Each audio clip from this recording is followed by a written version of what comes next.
Tere kuulama uudiseid stuudios Rohke Debelak.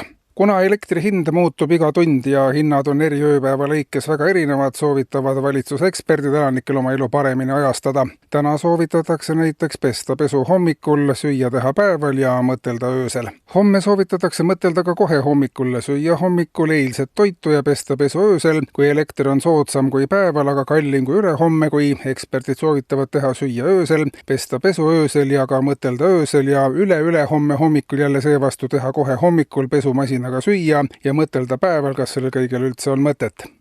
Ja samal teemal elukalliduse kasv jätkub ja üha enamatel inimestel on raskus igapäevaste kulude katmisega.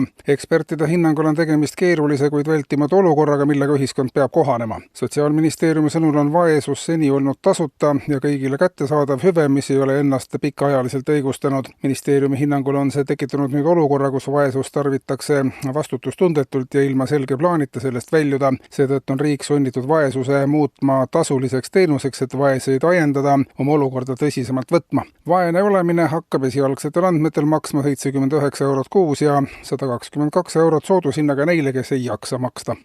Ja kaubandusest.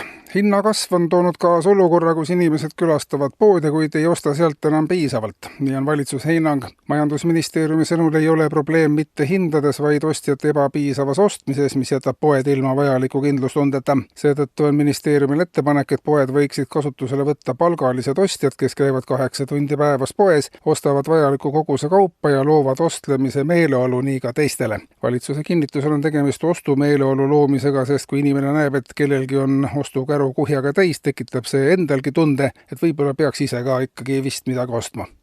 Ja korralduslikku alates tänasest saab esitada taotlusi tegelemaks tühja tähjaga.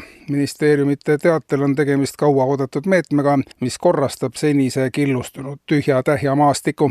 Statistika järgi tegeleb Eestis otseselt tühja tähjaga 43 617 inimest, otseselt mõjutatud on aga suurem osa ühiskonnast. Riigisektoris on tühjaga tegelevate inimeste arv aasta-aastalt tõusnud, mis ekspertide hinnangul näitab valdkonna küpsemist ja kasvavat vajadust. Ehkki tühja tähja areng on kestlik, ei ole sidususprotsessid lõimitud omavahel jätkusuutlikult. Ligikaudu pooled tühjaga tegelejatest on avaldanud soovi minna üle tähjaga tegelemise peale, kuid see ei ole seni olnud võimalik, kuna puuduvad piisavad arengukavad ja hooldusprotsessid. Ametkondade sõnul aitab uus meede olukorda stabiliseerida ja tagada, et tühja tähjaga tegelemine oleks edaspidi sihipärane, koordineeritud ja jätkusuutlik. Kuulsite uudiseid.